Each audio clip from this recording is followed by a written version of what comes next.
जैसे कि आपको बताते हैं, अगर आप गणित पढ़ा रहे हैं तो आप देखिएगा आपके विद्यालय में गणित का भी टीएलएम होगा। जैसे कि सिलेंडर, मान लीजिए सिलेंडर आपको पढ़ाना है बच्चा को, तो आप सिलेंडर कैसे पढ़ा सकते हैं? क्योंकि सिलेंडर आपको बताइए सर जरा कि सिलेंडर 2D है या 3D? 3D। उसमें 3 डायमेंशन होता है, सिलेंडर 3D है। अब सिलेंडर जो 3D आकृति होता है, तो अब बच्चा को इस विषय वस्तु को बताइएगा कैसे? क्योंकि 3D वो रियल ऑब्जेक्ट हो जाता है। जब तक हम उसके हाथ में नहीं देंगे तब तक बच्चा कैसे सीखेगा? तो कुल मिलाकर मुद्दा यह है कि सिलेंडर है, कोन है, स्फीयर है, ठीक है, पिरामिड हो गया, ये सारा चीजें जो है गणित का टीएलएम है, ठीक है। तो हम क्या करें, जैसे जियो बोर्ड हो गया, अभी जो कुछ दिन पहले जो सर लाए थे कार्टून, ठीक है, उसमें कई प्रकार का जो टीएलएम था ना, वो सब गणित का टीएलएम था, उसे जो है गणित सिखाया जाता है। इसी तरह से आप देखिएगा हिंदी का टीएलएम भी है, वहां पर देखिएगा जैसे कि समान शब्द, समानार्थी शब्द, विपरीत शब्द, ये सब देखिएगा जोड़ने वाला है। बच्चा क्या करेगा, समान शब्द विपरीत शब्द को क्या करेगा, उसमें कनेक्ट करेगा, बच्चा जोड़ेगा, ठीक है। तो ये हिंदी का हो गया। इसी तरह से विज्ञान का भी टीएलएम है। विज्ञान में देखिएगा कि आपको बहुत सारे लेंस इसमें दिया गया है, कनकेव लेंस, कन्वेक्स लेंस, ये सब चीजें दिया गया है। लाइट बढ़ाने के लिए वेट करने वाला दिया गया है, तराजू, ना जाने बहुत प्रकार का ऐसा, ठीक है। अब आपको मैं घटना बताते हैं, बस यही जो टीएलएम आपको जो दिया गया है उसका मार्केट प्राइस देखिएगा तो आपको लगभग 15 से 20 हजार कॉस्ट पड़ेगा। वो टीएलएम लगभग सब प्राइवेट स्कूल में नहीं दिखेगा।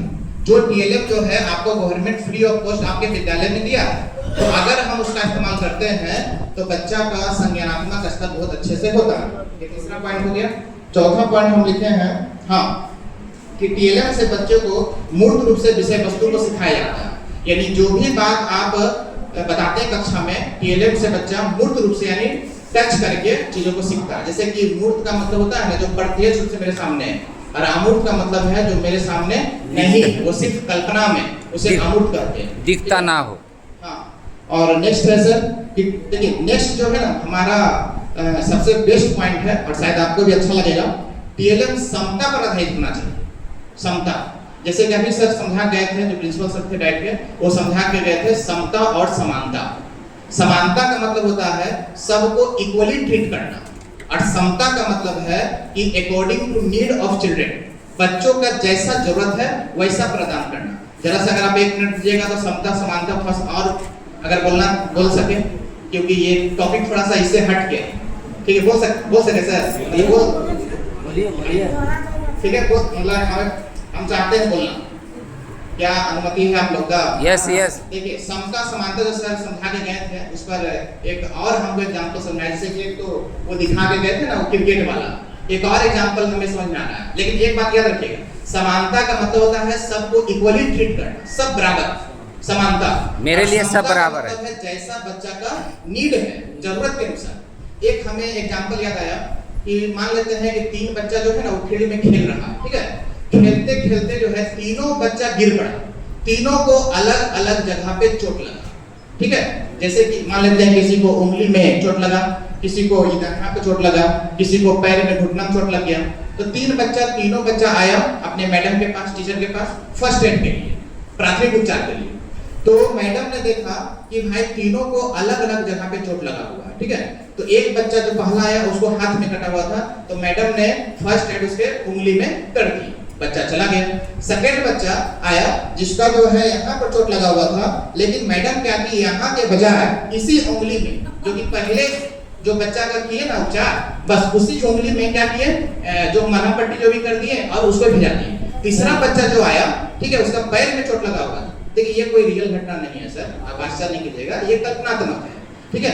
तीसरा बच्चा जो आया उसका पैर में चोट लगा हुआ था, और मैडम उसको भी जो है ना यही मतलब उंगली में ही मरहम पट्टी कर दी और उसको भिजा दी। तो ठीक है, इससे क्या हुआ कि एक बच्चा का जरूरत पूरा हो गया कि भाई उसका उंगली, लेकिन बाकी जो 2 बच्चा था उसका जरूरत पूरा नहीं। जब मैडम से बात पूछा गया, देखिए यहाँ पर मैडम हो चाहे सर, मतलब कि लिया जा सकता है, सर भी चाहे मैडम भी, तो कोई लोग अपने ऊपर नहीं लीजिएगा कि मैडम है, बार बोल रहे हैं। जैसे देखिए, तो यहाँ पर सर भी कल्पना कर सकते हैं आप, ये कल्पनात्मक है, ठीक है। तो जब क्या कहा जाता है कि हाँ, जब मैडम से पूछा गया कि बताइए जरा सा कि आप एक बच्चा को सही उपचार किए, दूसरा का जो है आप तीसरा बच्चा गलत उपचार क्यों कर दिए? तो मैडम कहे कि हम किसी के साथ भेदभाव नहीं करेंगे। जब एक बच्चा को यहाँ मरहम पट्टी किए तो हम बाकी सब बच्चा का यहीं पर मरहम पट्टी करेंगे। आप समझ रहे बात को? आप जरा सोचिए सर, यहाँ पर जब हम ये देखिए ये क्या हुआ, समानता हुआ, क्योंकि सबको यही मरहम पट्टी किया गया, समानता हुआ, सबको इक्वली ट्रीट किया गया। लेकिन इक्वली ट्रीट करने से बच्चों की आवश्यकता का पूर्ति नहीं होगी। इसके लिए हम क्या करेंगे कि हम बच्चों की जरूरत देखेंगे, बच्चा का नीड क्या है। जैसे कि एक बच्चा के यहाँ चोट लगा तो वहां मलहम पट्टी, दूसरा यहाँ तो यहाँ, और तीसरा पैर में, तो जैसा बच्चा का नीड है वैसा हम करेंगे। ये समता हो गया, और जिससे हम लोग समावेशी कक्षा भी कर सकते हैं, समावेशी शिक्षा। अब जरा सोचिए, आपकी कक्षा में जो बच्चा पढ़ता है, आपकी जो विद्यालय है, आपकी जो कक्षा है, वो समावेशी कक्षा है। समावेशी का मतलब होता है कि आपकी कक्षा में हर प्रकार का बच्चा रह सकता है। जैसे कि बहुत सारा बच्चा, समान बच्चे हो सकते हैं, कुछ प्रतिभाशाली हो सकते हैं, कुछ जो है उत्कृष्ट बुद्धि वाले हो सकते हैं, कुछ जो है मंद बुद्धि हो सकते हैं, कुछ दिव्यांग हो सकते हैं, कोई बच्चा जो है दृष्टिबाधित हो सकता है, तो कोई बच्चा श्रवणबाधित हो सकता है, कोई बच्चा जो है मूकबाधित हो सकता है। अब जरा आप लोग बताइए सर कि आप लोग जब अपने विद्यालय में बच्चों का नामांकन लेते हैं, ठीक है, तो क्या आप उनका उम्र देख के नामांकन लेते हैं कि शारीरिक क्षमता देख करके? उम्र सापेक्ष। आप ये नहीं देखते कि दृष्टिबाधित है इसको हम स्कूल में एडमिशन नहीं लेंगे, आप ये नहीं देखते कि मूकबाधित है इसको एडमिशन नहीं लेंगे।